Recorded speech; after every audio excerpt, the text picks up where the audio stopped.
Good morning, student. Today we start our chapter number 13 of accounting is bill of exchange and promissory note. ये हमारा chapter है, ये हमारा last chapter है जो हमको सॉल्व करना है। ये जो चैप्टर है ये हमारा है बिल के ऊपर है, यानी जो कुछ डॉक्यूमेंट्स बनते हैं अनकंडीशनल उनके अकॉर्डिंग है। इंट्रोडक्शन दे करके रखा है। In the modern trade and business beside each dealing, credit dealing are also increasing day by day. आज के मॉडर्न जो ट्रेड और बिजनेस हो रहा है उसमें जितनी कैश डीलिंग होती है उससे कई ज़्यादा हमारी क्रेडिट डीलिंग होती है। When a person sells some goods to a party, then he wants to take some written assurance that the payment will be received within the specified period. जब भी कोई एक बिजनेस किसी दूसरी पार्टी को कोई क्रेडिट सेल्स करता है तो वो इंश्योर होना चाहता है कि उसको उसका पेमेंट टाइम पर मिल जाएगा। Different types of negotiable instrument can be use for this purpose. कई तरह के डिफरेंट निगोशिएबल इंस्ट्रूमेंट होते हैं जो यूज़ किए जाते हैं। The most commonly use instrument are bill of exchange, और इसमें जो मोस्ट कॉमन है वो हमारा बिल ऑफ एक्सचेंज है। Promissory notes and hundis, these documents are used between only those party who know each other. ये जो हमारे बिल ऑफ एक्सचेंज है और प्रोमिसरी नोट है ये उन्हीं पार्टीज़ के बीच लिखे जाते हैं जो एक दूसरे को अच्छे से जानती है और जिनकी फाइनेंशियल पोजीशन अच्छी होती है। The importance of using these documents can not be ignore in the present commercial age, और आज के कॉमर्शियल एज में हम इन डॉक्यूमेंट्स के इम्पोर्टेंस को इग्नोर नहीं कर सकते। ये डेफिनेशन आपको लर्न करनी है। Definition of bill of exchange according to section 5 of Indian negotiable instrument act 1881, a bill of exchange is an instrument in writing, एक ऐसा इंस्ट्रूमेंट है जो लिखा होता है, कंटेनिंग अनकंडीशनल ऑर्डर, कोई अनकंडीशनल यानी कोई इसमें कंडीशन नहीं है, कोई शर्त नहीं होती है, अनकंडीशनल ऑर्डर है, sign by the maker, maker इस पर साइन करता है, directing certain person to pay a certain money, किसी एक सर्टन पर्सन को कुछ सर्टन मनी पे करने का ऑर्डर देता है, ओनली टू और the order of a certain person, सिर्फ उसको या उसके ऑर्डर पर किसी व्यक्ति को पे करने का, और the barrier of the instrument, या जो उसका बेरियर है। ये डेफिनेशन आपको लर्न करना है। Then characteristics of bill of exchange, जो बिल ऑफ एक्सचेंज होता है, बिल ऑफ एक्सचेंज यानी एक कागज़ का डॉक्यूमेंट होता है जिस पर स्टाम्प लगे होते हैं। अभी हम उसका स्पेसिमेन भी देखेंगे। On the basis of the definition of bill of exchange following characteristics are stated. First, it is an unconditional order, ये एक अनकंडीशनल ऑर्डर होता है। It is made by creditor, ये क्रेडिटर बनाता है जिसको पैसा लेना होता है। इट इज़ इन राइटिंग, लिखा हुआ होता है।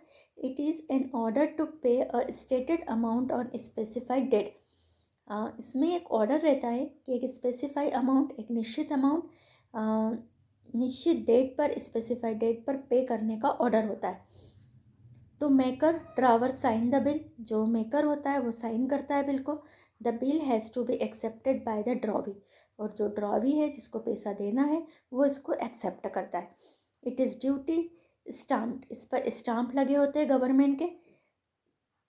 The debtors is allowed 3 days of grace from date of the bill of the payment, जो डेट इसमें लिखी रहती है पेमेंट की उससे 3 दिन एक्स्ट्रा और मिलते हैं पेमेंट करने के लिए, और वो हमारे डेज ग्रेस के डेज कहलाते हैं। अब इसका आप आपको बुक में पेज नंबर जहाँ पर आपकी स्टार्टिंग है, specimen of bill of exchange before acceptance, ऐसा एक पेपर का डॉक्यूमेंट होता है, इस पर स्टाम्प है। यहाँ पर आपको बुक में देखोगे तो स्टाम्प लिखा हुआ है 11,000 इंदौर 1 जुलाई 2017, 3 months आफ्टर डेट पे टू मी।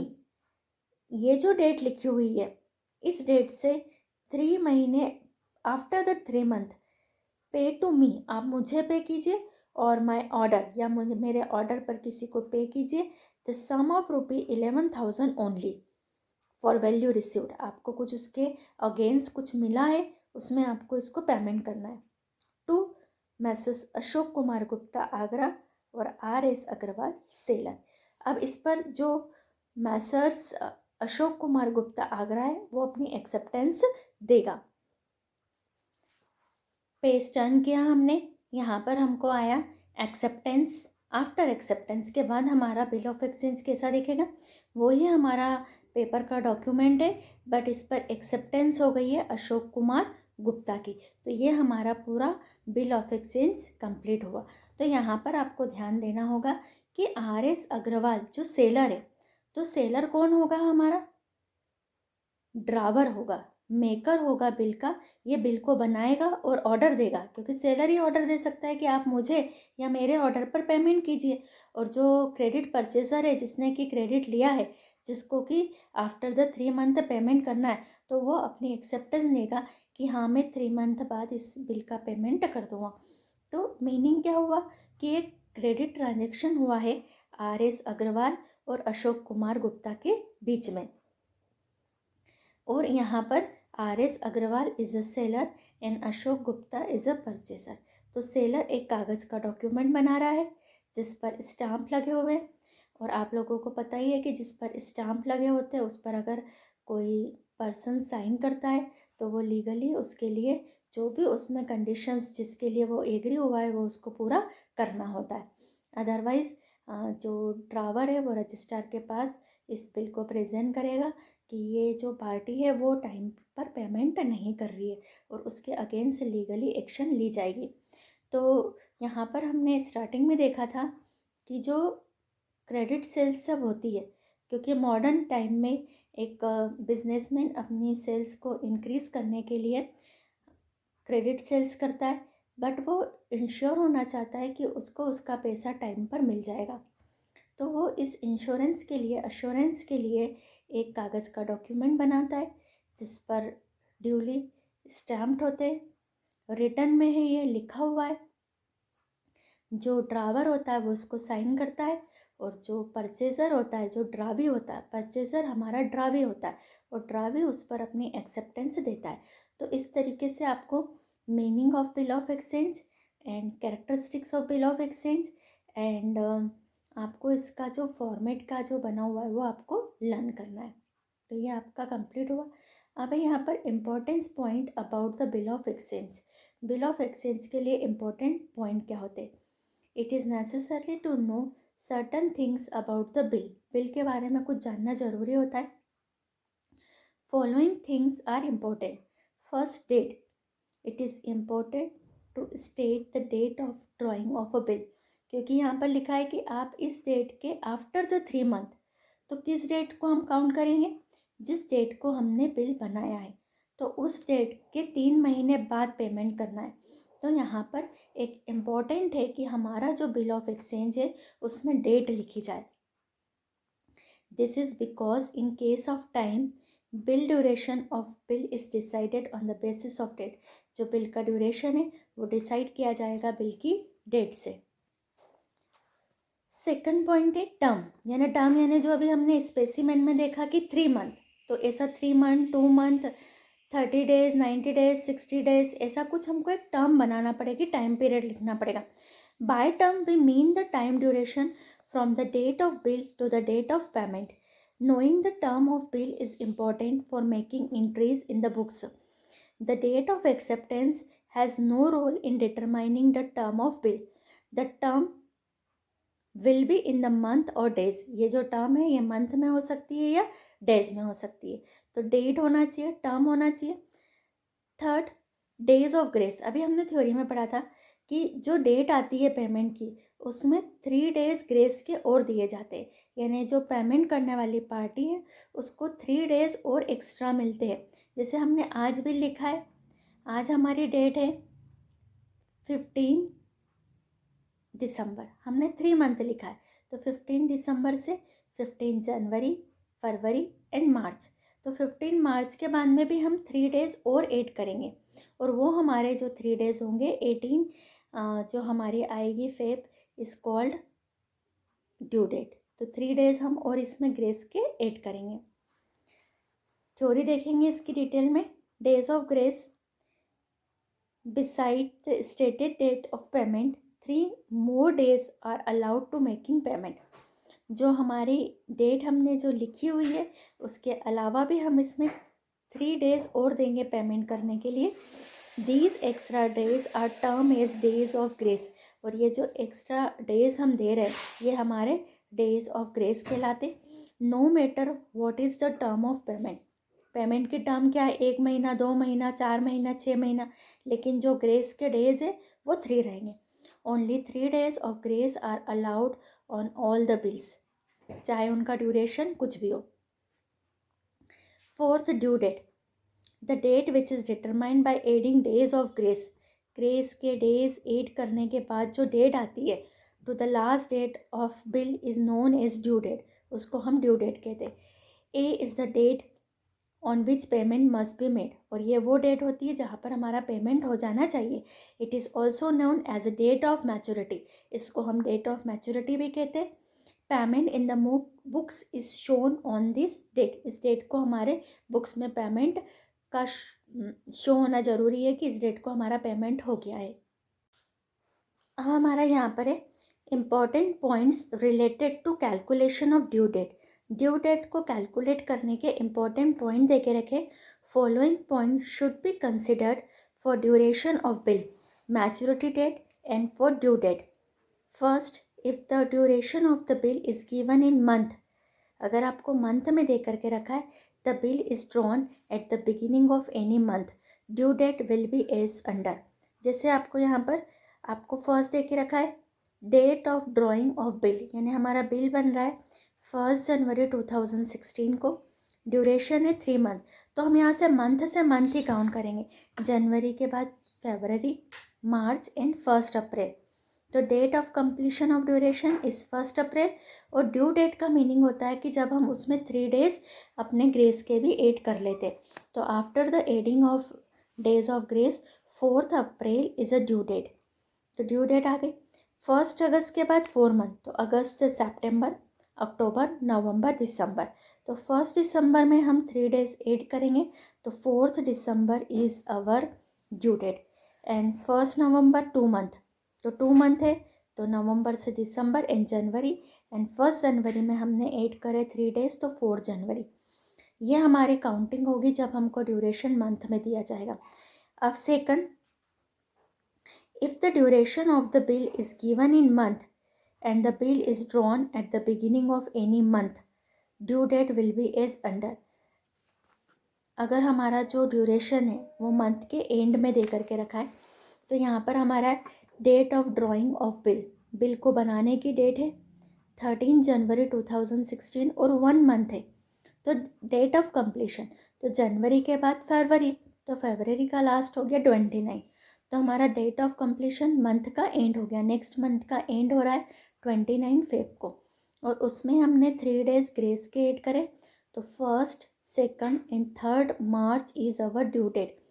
ये आपको अच्छे से समझना है, क्योंकि हमको एवरी न्यूमेरिकल में हमको कैलकुलेशन ऑफ ड्यू डेट करना होगी। सेकंड है हमारा 31 जनवरी 2016, मंथ के एंड में बिल लिखा है, 2 मंथ इसका ड्यूरेशन है, तो जनवरी से फरवरी एंड फरवरी से March. 31 March 2016 is completion of our duration, हमारा ड्यूरेशन यहाँ पर कंप्लीट हो रहा है। एंड 3 डेज जब हम ग्रेस के ऐड करेंगे, तो 3 April is our due date. ऐसे 28 फरवरी और 3 मंथ, तो फेब से अप्रैल, मई एंड जून। तो यहाँ पर हमारा जो आपको फेब से हमारा आएगा मार्च, अप्रैल एंड मई। तो March, April, May, 31 May is our completion of duration and 3 June is our due date, 3 days grace के ऐड करने के बाद। 31 मार्च को 3 मंथ, तो March to April, May and जून।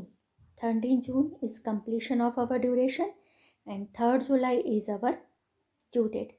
तो ऐसे आपको यहाँ पर ध्यान देना। अब आपने यहाँ पर देखा है कि हम मंथ के डेज़ को ध्यान में नहीं रख रहे कि हमारा मंथ 29 डेज़ का था, 30 डेज़ का था या 31 डेज़ का था।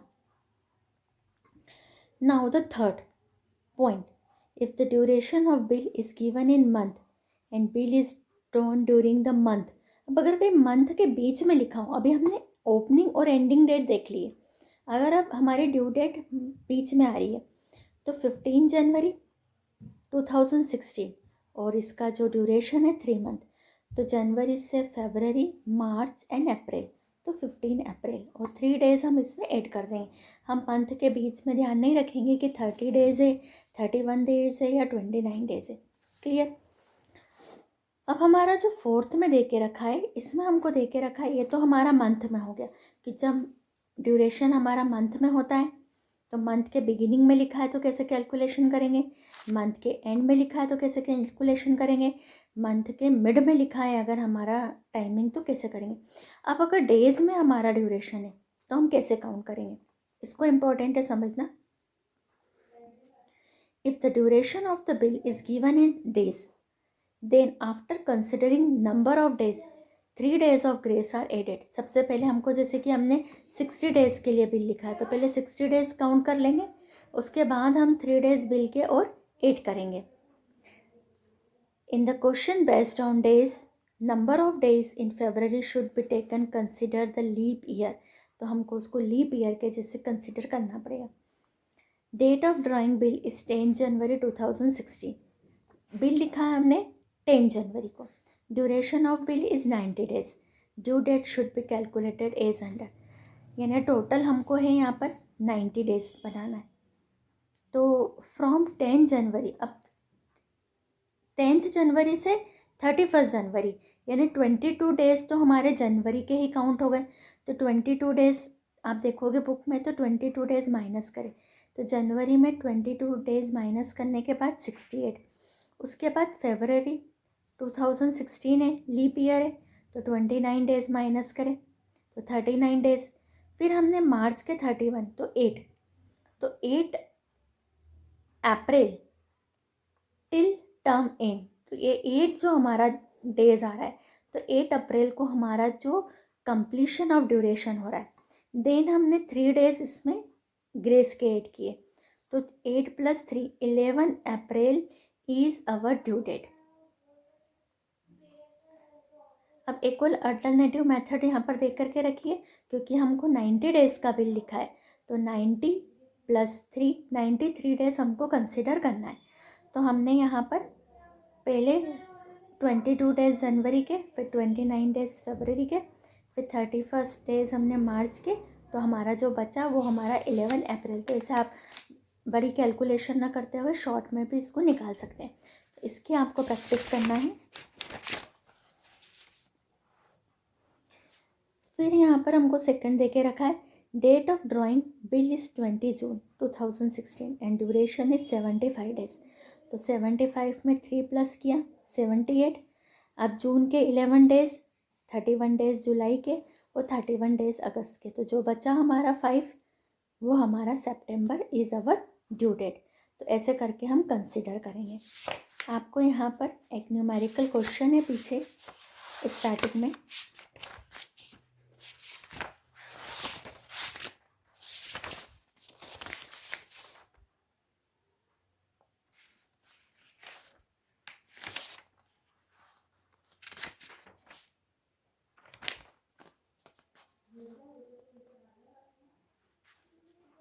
अभी आपका क्वेश्चन ड्यू डेट का इसमें नहीं है, मैं आपको सेंड कर दूंगी तो आपको ड्यू डेट निकालने की प्रैक्टिस हो जाएगी। आपको एक इलास्ट्रेशन फर्स्ट है, ये आपका होमवर्क है आज का, इसको आपको सॉल्व करना है। अब यहाँ पर हमारा वेरी इंपॉर्टेंट क्वेश्चन स्टार्ट हो रहा है, एडवांटेजेस और यूटिलिटी और importance of bill of exchange. Using a bill of exchange help both the debtors and creditor in number of ways, कई तरीके से दोनों को हेल्प करता है। Due to its numerous advantages it is widely used, it offer following advantages. First advantages to creditor, जो creditor है जिसको पैसा देना है उसको क्या एडवांटेजेस है। Return proof of the debts, उसके डेब्ट्स का रिटर्न प्रूफ है। अ bill is a written proof of debts with the creditor. Due to written evidence, creditor is also sure of presenting the proof if they require. अगर कभी proof की requirement हुई तो वो इस कागज़ के डॉक्यूमेंट को एज ए प्रूफ शो कर सकता है। Second, means of expanding business in the presence as when transaction are mostly on credit. आज के समय में जो ट्रांजेक्शन मोस्टली क्रेडिट होते हैं, use of bill can be help in expanding business by providing credit. Businessman can sell her his goods more by providing credit through bill without any hesitation. तो आज के समय में जब किसी बिजनेसमैन को अपना बिजनेस इंक्रीज करना हो तो वो विदाउट हेजिटेशन बिल के बेस पर अपने गुड्स को सेल कर सकता है। Third, means of making payment. Bills receivable by a creditor from his or debtors can also be used by the creditors in the settlement of his or debts to other parties. अपनी other parties को debts का settlement करने के लिए वो दे सकता है। जैसे मेरे पास किसी का बिल है, मुझे पेमेंट मिलना है और मुझे किसी को पेमेंट देना है, तो मैं अपना जो BR है वो किसी और को दे सकती हूँ। A creditor can endorse the bill to the other party to pay the due amount. Due amount को पे करने में हम इसको यूज़ कर सकते हैं। Fourth, means of receiving payment. If the creditor does not want to wait for the payment till the due date, he can discount the bill from the bank or any other financier to get the money. किसी भी financer से वो उसको discounted करा करके money ले सकता है। Fifth, payment on due date. Bill have a specified date of payment. Bill की एक डेट होती है। Therefore creditor need not ask for payment again and again. तो उसको बार बार पेमेंट के लिए कहना नहीं पड़ता है। Payment is to made on the specified date of the bill. Bill की एक स्पेसिफाइड डेट पर बिल का पेमेंट हो जाता है। 6, certainty of receiving payment. Bill is a legal document. जो बिल हमारा होता है वो एक लीगल डॉक्यूमेंट होता है। In case of payment is not made by the debtors to the creditors, matter can be refer to the court and legal action can be taken against the debtors. अगर किसी भी reason से अगर creditor को उसका payment नहीं मिलता है टाइम पर, तो वो एज ए कोर्ट में इसको as a proof evidence show कर सकता है। अब जो डेप्टर्स होता है, जिसको पैसा देना होता है, उसके लिए क्या एडवांटेजेस होता है। Easy in credit purchase. आपको क्रेडिट परचेस करना ईजी हो जाता है क्योंकि आप उसको एक्सेप्ट कर रहे हैं कि हम इतने समय बाद पेमेंट दे देंगे। तो जो सेलर है वो इजीली क्रेडिट सेल कर देता है, तो क्रेडिट परचेस मिल जाता है डेप्टर्स को। This is convenient way to purchasing goods on credit against the value of goods. Purchase debtors can accept a bill in this way creditor और seller also has no problem. और इससे उनको कोई problem भी नहीं होती है। Second, facility to debts payment. Paying a bill is also convenient for our debtors. एक डेप्टर्स के लिए बिल का पेमेंट करना कन्वीनियंट होता है। बिफोर द ड्यू डेट ही she can sell the goods and collect the money. आपने अभी पेमेंट नहीं किया है लेकिन आपको गुड्स मिल गया है, आप गुड्स का पेमेंट कर दो और जो आपको उस गुड्स को बेचने से जो पेमेंट होगा उससे आप पेमेंट कर सकते हैं। तो इस तरीके से हमारा बिजनेस बढ़ जाता है without additional working capital introduce किए बगैर, क्योंकि हमको क्रेडिट मिल गया है, हम उसको बेच देंगे और जो पैसा आएगा उससे अपने डेब्ट्स भर देंगे। तो ये एक मोस्ट इजी काम हो जाता है, facility to debts payment. Third, certain date of payment. Knowing the exact date of payment. आपको इससे एग्जैक्ट डेट पता चल जाती है कि कब पेमेंट करना है। Also have the debtors to arrange the fund on time. तो इससे डेप्टर्स फंड को अरेंज करता है टाइम पे। If due is some reason debtors is not comfortable making the payment on due date. अगर किसी भी रीज़न से डेप्टर्स अगर कंफर्टेबल नहीं है पेमेंट करने के लिए, he she can request the creditor to extend the date of payment. तो वो क्रेडिटर से रिक्वेस्ट कर सकता है कि वो पेमेंट की डेट आगे बढ़ा दे। तो ये हमारे advantages to creditor and advantages to debtors very IMP question हमारा कंप्लीट हुआ।